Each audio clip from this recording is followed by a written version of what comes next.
Ever feel like you're speaking a completely different language when it comes to like connecting with people? Like you're missing the secret handshake to winning friends and influencing people? Well, today we're cracking the code with a deep dive into Dale Carnegie's legendary book, How to Win Friends and Influence People, published way back in 1937. And it sold over 15 million copies. So clearly, more than just a dusty old self-help book. What's fascinating is Carnegie didn't actually set out to write a bestseller. He was teaching public speaking, and he realized that. People crave something more than just eloquence. They wanted to build genuine connections and understand that subtle art of winning others over. It was like, the missing instruction manual for human interaction. So what timeless nuggets of wisdom can we unearth from this classic?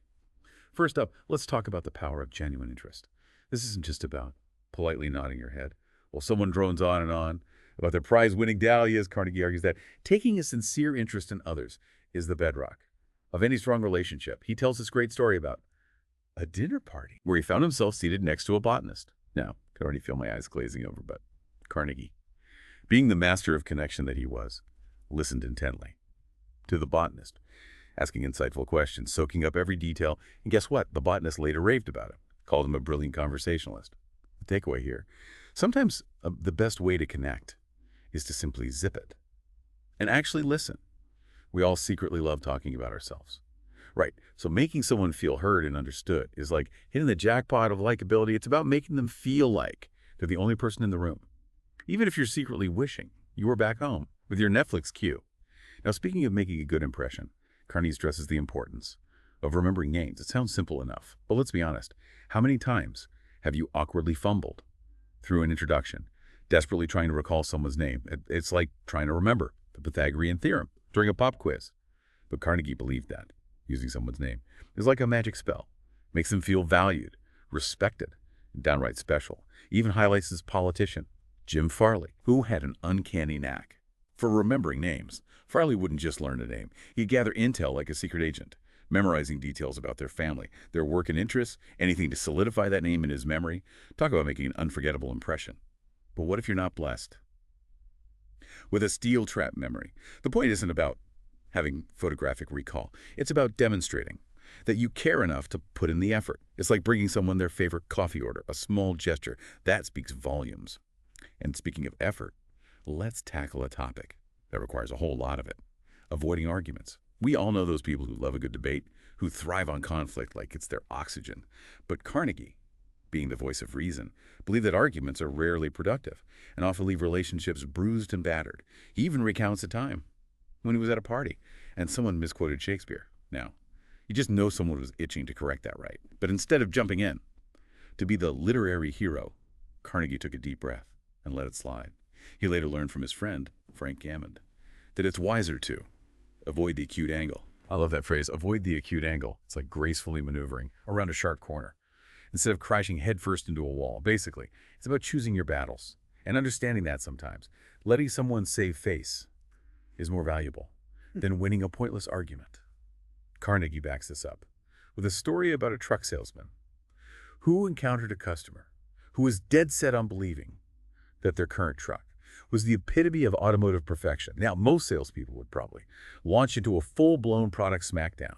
But this savvy salesman, instead of arguing, started by agreeing with the customer. He validated their love for their trusty truck and then skillfully steered the conversation toward the benefits of his own product, highlighting the aspects that aligned with what the customer already valued. It's like saying, I see where you're coming from, but, Knight, it's not about avoiding conflict altogether. It's about approaching it with a diplomatic touch, finding that sweet spot between assertiveness and understanding. So, we've tackled genuine interest, remembering names, and avoiding arguments like verbal ninjas. But what about those warm and fuzzy moments that make interactions sparkle? That's right. We're talking about praise. Carnegie was a firm believer in the power of sincere praise, and not just for major milestones. He emphasized praising even the smallest improvements, those tiny steps forward that often go unnoticed, like those first wobbly steps a toddler takes. We cheer them on, not because they're Olympic athletes, but because they're trying, they're progressing. He tells this incredibly moving story about a blind boy named Stevie Morris. Stevie was struggling to find his place in the world until a teacher recognized his unique ability, his incredible sense of hearing, and praised him for it. Can you imagine the impact of those simple words of encouragement, it was like a light switch flipped on in Stevie's life, igniting a passion that led him to become a successful musician. The takeaway, a sprinkle of genuine praise, can be like fertilizer for someone's soul, nurturing their self-esteem, encouraging them to blossom. It's like a story about Kiva Bar, the discouraged housekeeper, who was transformed by someone simply telling her that she had hidden treasures within her. Sometimes all it takes is a little acknowledgement to unlock someone's potential and help them shine. Now, praise is great and all, but let's be real. There are times when we need to address something that's not working. Those moments when we need to give feedback. And let's face it, nobody enjoys being on the receiving end of criticism. So how do we navigate this delicate dance of correcting mistakes without causing resentment? Carnegie suggests a shift in perspective. Instead of viewing criticism as an attack, he encourages us to approach it as an opportunity for growth. He highlights the example of Owen D. Young, a wildly successful businessman who never gave direct orders. He was like the Jedi master of suggestions, phrasing things in a way that made his team feel empowered and valued. Instead of saying, do this, he'd say, what if we try this? It's a subtle shift, but it makes all the difference. Carnegie also tells a story about a mechanic whose work started slipping. Now, his manager could have easily gone down the reprimand route, but instead, he approached the situation with genuine concern, offering support and guidance rather than scolding. And guess what? The mechanic, feeling understood and valued, stepped up his game, and the problem was solved. It's a reminder that sometimes a little empathy can go a long way in turning a potentially tense situation into a positive outcome. So there you have it, a sneak peek into the timeless wisdom of Dale Carnegie.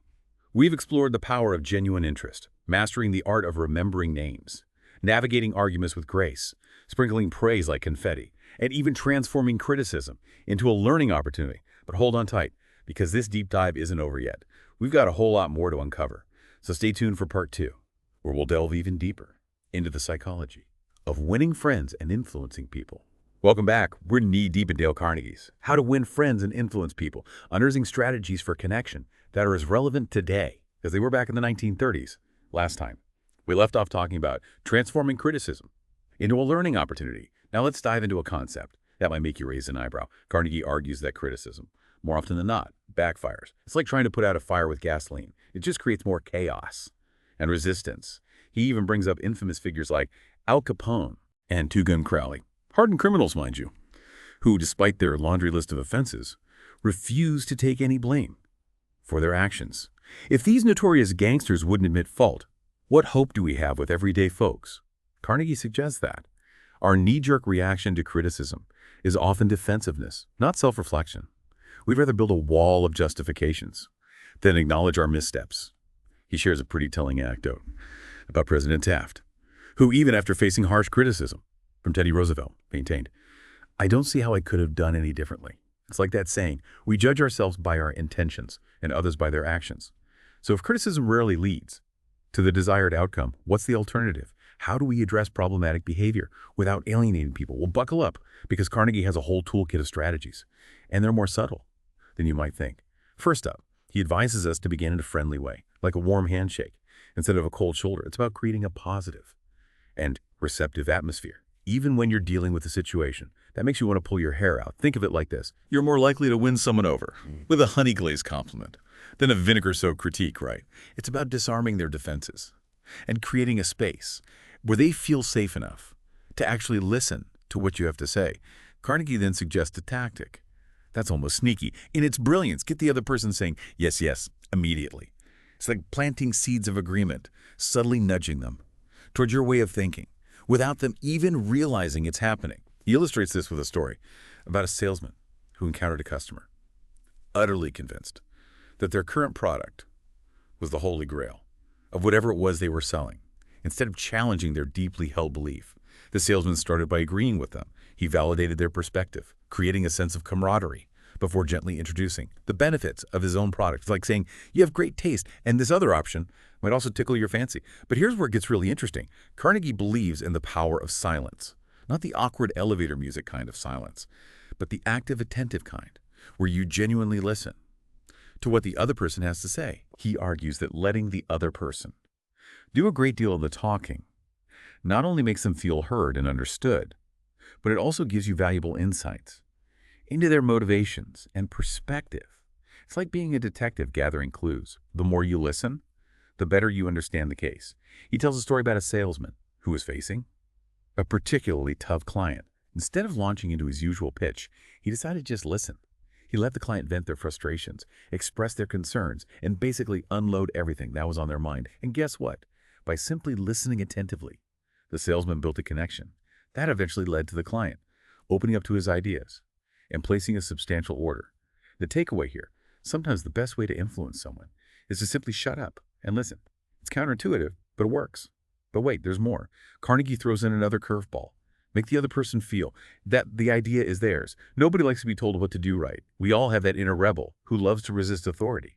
But if you can present an idea in a way that makes someone feel like they've come up with it themselves, they're much more likely to embrace it as their own. It's like planting a seed and watching it blossom into their own brilliant idea.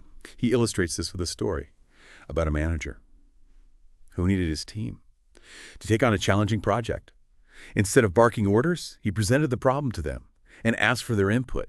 He basically transformed the potential power struggle into a brainstorming session.